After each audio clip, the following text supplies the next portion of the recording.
संजय सिंह जी, सबसे पहले बहुत शुक्रिया बातचीत के लिए। थैंक यू, आपको भी बहुत बहुत शुक्रिया। जी। सबसे पहले ये बताइए कि बैठक में क्या कुछ हुआ?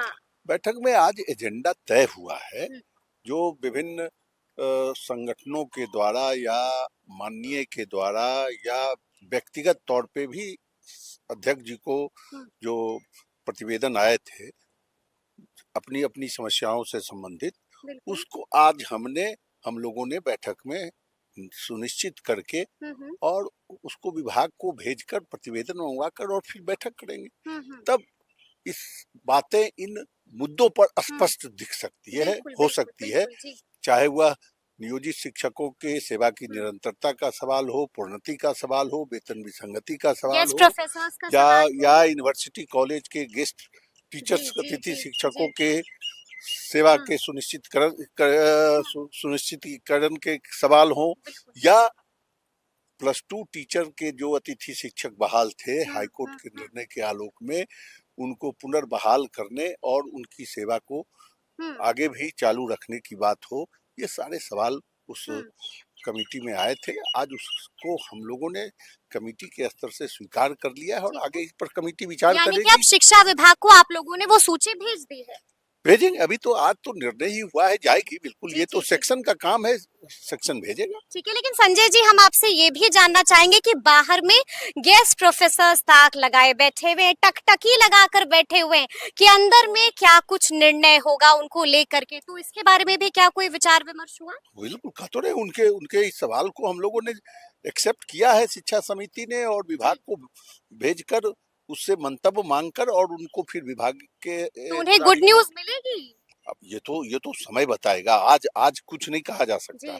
लेकिन उनके इस सवाल को अतिथि शिक्षक चाहे बुलंदी से विद्यालय और महाविद्यालय में हो या +2 टीचर अतिथि शिक्षक के रूप में काम कर रहे हैं, दोनों के मुद्दे को ले लिया गया है।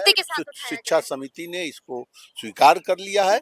आगे इस पर प्रक्रिया हमको आगे शिक्षा विभाग की तरफ से भी कोई आया था इसमें? नहीं, आज शिक्षा विभाग के बुलाने की बात नहीं, पहले तो शिक्षा विभाग से इस पर हम लोग मंतव्य मांगेंगे और तब पदाधिकारियों को बुलाने की बात होगी। इसमें थोड़ा समय लगेगा। देखिए, सामने आप मिल गए हैं तो ट्रांसफर पोस्टिंग का भी हम जिक्र करेंगे। आप देख रहे हैं कि किस गति से काम हो रहा है, क्या लगता है पेच तो नहीं फंस जाएगा?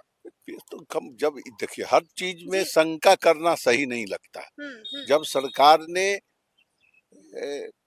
अधिसूचना जारी कर एप्लीकेशन इनवाइट कर लिया, ठीक है, बड़ी संख्या में शिक्षक स्थानांतरण के लिए अप्लाई किए हुए, लेकिन जो सरकार ने जो कैटेगरी तय किया था उसमें 3, पहला, दूसरा और तीसरा कल भी हुआ है। महिला जो अंतर जिला स्थानांतरण चाह रही थी, सबका स्थानांतरण हुआ है। तो इसलिए शंका, जब सरकार काम कर रही है, बड़ी संख्या में शिक्षकों के स्थानांतरण है, तो हर काम पर हम लोग शंका ही न करें। सरकार प्रयास कर रही है, स्थानांतरण की प्रक्रिया शुरू है, निश्चित रूप से सबका, यानी कि पेच अब नहीं फंसने जा रहा है, लोग डर निकाल दे मन से। बिल्कुल, हम इसलिए कह रहे हैं कि जब प्रक्रिया शुरू हो गई है तब पेच फंसने का, पेच तो फंसता है जब प्रक्रिया नहीं शुरू हुई होती, तब पेच फंस सकता था। तो इसलिए अब शिक्षकों को टेंशन लेने की नहीं जरूरत है। बिल्कुल हम समझते हैं कि प्रक्रिया जब शुरू हो गई तो स्थानांतरण होंगे, निश्चित होंगे, और पद के विरुद्ध होने हैं, तो पद जो खाली होगा उस पर स्थानांतरण होना ही है। तो देखिए, इस वक्त बातचीत करने के लिए बीजेपी एमएलसी नवल किशोर यादव जी हैं। सबसे पहले बहुत शुक्रिया बातचीत। धन्यवाद। सबसे पहले तो हम आपसे जानना चाहेंगे कि शिक्षा समिति की बैठक बुलाई गई, किन किन मुद्दों पर चर्चा हुई? ये मुद्दा था, एक तो जो शिक्षकों के सेवा निरंतरता का सवाल है, दूसरा मुद्दा था जो वित्तरहित स्कूलों कॉलेजों के जो अनुदान था एक मुफ्त देने का, गेस्ट टीचर का था, और इसी तरह के शिक्षा से जुड़े हुए तमाम मामलों पर हम लोगों ने अनुशंसा किया है। और विश्वविद्यालयों में जो भ्रष्टाचार है, जो कंप्लेन आए हैं, उस पर भी हम लोगों ने अनुशंसा किया है, और विश्वविद्यालयों का हो सकता है हम लोग जांच भी करें, कुलपतियों को, कुल सचिवों को बुलाया जाए समिति में, इन तमाम कामों पर विचार हुआ है। तमाम कामों पर विचार हुआ है, तो क्या ये अनुशंसा आप लोगों ने विभाग को भेज दी है? अनुशंसा हम लोगों ने आज कर दिया, विभाग को चला जाए। विभाग को चला जाएगा। देखिए खबर ये भी आ रही है कि 7 दिनों के भीतर कोई बड़ी खबर भी आ सकती है। क्या वाकई में 7 दिनों के भीतर अब कोई खबर ये तो समरीन आप बता सकती हैं, हम लोग डेडलाइन नहीं दे सकते। हम लोग कमेटी अनुशंसा करने वाले लोग हैं।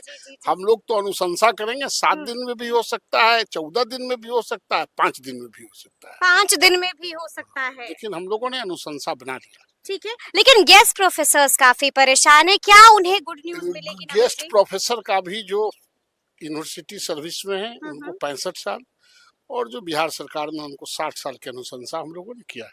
अनुशंसा कर दी है, यानी कि आप कह रहे हैं कि उनके लिए बड़ी खबर है। हाँ हाँ, शिक्षा जगत में वो बहुत टपला खा रहे हैं, बहुत दिन से स्ट्रगल कर रहे हैं। हाँ हाँ। तो बड़ी खबर तो है। और ट्रांसफर पोस्टिंग का क्या है? ट्रांसफर पोस्टिंग का तो सरकार कर रही है, उस पर कोई अभी निर्णय हम लोगों ने नहीं लिया है। हाँ। पहले वो अपना पर्दा हटाए, उसके बाद ना। लेकिन शिक्षक डरे हुए हैं नवल जी, अब कह रहे इतनी देरी हो रही है कि क्या करें हम, अब सब्र भी नहीं हो रहा है, इंतजार भी नहीं हो रहा है। नहीं, डरने से कोई काम नहीं चलता है। हाँ हाँ। नौकरी करने आए हैं तो थोड़ा धैर्य भी रखना चाहिए। धैर्य रखना चाहिए। और सरकार करेगी ही, नहीं करने का कहाँ सवाल उठता है। होगा ही होगा, होगा ही, और सबका होगा, सबका होगा, किसी के हाथ खाली नहीं रहेंगे। नहीं, लेकिन वैकेंसी के अनुसार ही होगा ना। तो देखिए इस वक्त हमसे बातचीत करने के लिए जीवन कुमार जी हैं। जीवन जी, मीटिंग खत्म हो गई है, क्या कुछ हुआ भीतर में आज? देखिए आज जो हम लोग का निरंतरता का मामला लंबे समय से चल रहा था, ये बड़ा गंभीर मसला है। हमारे जो शिक्षक थे बहुत लंबे समय से पढ़ाने के बाद उनको निरंतरता नहीं मिला। बात सदन में भी हम लोगों ने रखा, 2 सदन में लगातार बात रखा हम लोगों ने, इस सदन में भी रखने का प्रयास किया, लेकिन सदन में शिक्षा जो विभाग शुक्रवार को था तो वो कैंसिल हो गया।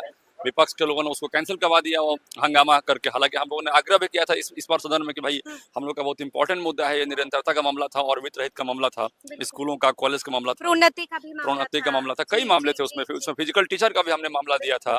हालांकि उसमें कुछ जवाब भी आया था, लेकिन हम लोग उससे संतुष्ट नहीं थे, तो ये सारे मामले इसमें पेंडिंग में डाल दिए गए। ये जो सदन कैंसिल हो गया विपक्ष के हंगामे के चलते, हम लोग लाख आग्रह करते रहे। तो आज इन सारे मुद्दों पर हम लोगों ने चर्चा किया, और चर्चा करके हमारी समिति जो है विभाग को कुछ अनुशंसा भी की है। और निश्चित रूप से जानिए कि हम लोग इसको लेकर गंभीर रूप से चिंतित हैं कि हमारे जो शिक्षक हैं, निरंतरता एक बड़ा प्रश्न है, और हमारे वेतन निरंतरता एक बड़ा प्रश्न है। क्योंकि देखिए लंबे समय से पढ़ाने के बाद आप ये नहीं कह सकते हैं कि वो क्वालिफाइड नहीं। पहले लोगों के मन में एक परसेप्शन था कि भाई ये क्वालिफाइड नहीं है, ये कम क्वालिफाइड है, लेकिन आपने तो एग्जाम लिया ना, आपने तो एग्जाम लिया ना, आपने कई तरह के एग्जाम लिए, इस बार भी एग्जाम लेके देख लिया, और जितने लोगों का एग्जाम लिया सब पास कर गए। इसका मतलब कि दे आर क्वालिफाइड टीचर्स, और एज में काफी सीनियर हैं। तो कहीं ना कहीं ये बात तो खलेगा ना भाई, लंबे समय से पढ़ाने के बाद आप उसका आप एक्सपीरियंस का वैल्यू नहीं दीजिएगा तो एक बात खलता है।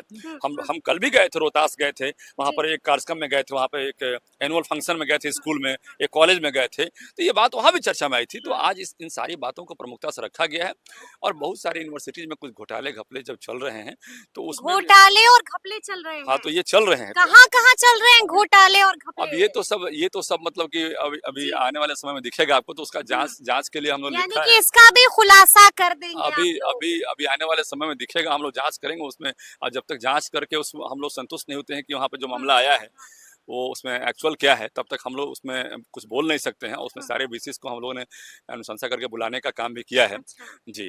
तो आने वाले समय में उसका देगा, लेकिन मुख्य रूप से हम लोग जानिए कि हम लोग के मन में एक टेंशन है, एक दिक्कत आ रही है, ये परेशानी है कि हमारे जो अनुदानित स्कूल हैं, हमारे जो वित्तरहित कॉलेजेस हैं, उनके साथ समस्या जो लंबे समय से हो रही है वो समस्या नहीं हो।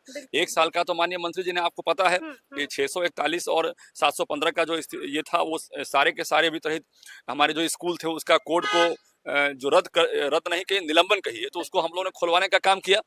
आज सारे स्कूल इस बात को लेकर खुश भी हैं, दूसरी तरफ इस बात को लेकर चर्चा भी कर रहे हैं कि 26 के बाद क्या होगा हमारा। तो 26 के बाद आज सभापति महोदय के चैम्बर में भी चर्चा हुई, हमारी समिति में भी चर्चा हुई इन सारी बातों का। तो निश्चित रूप से इन सारी बातों का समाधान को लेकर आज का जो हम लोग का मीटिंग था, वो मीटिंग था सकारात्मक रहा मीटिंग। लेकिन जीवन जी, कहीं खुशी है तो कहीं गम भी है। देखिए गेस्ट प्रोफेसर्स काफी परेशान है और सवाल पूछ रहे हैं, जानना चाह रहे हैं कि क्या वाकई में हुजूर हमारी नौकरी चली जाएगी क्या? नहीं, देखिए हम लोग तो 65 ईयर्स तक चाहते हैं कि हमारे जो गेस्ट प्रोफेसर हैं उनकी हाँ। नौकरी नहीं जाए। जी ये हम लोग का पूरा अपना जो है हम्म, ये व्यवस्था है कि 65 ईयर्स तक उनकी नौकरी नहीं जाए।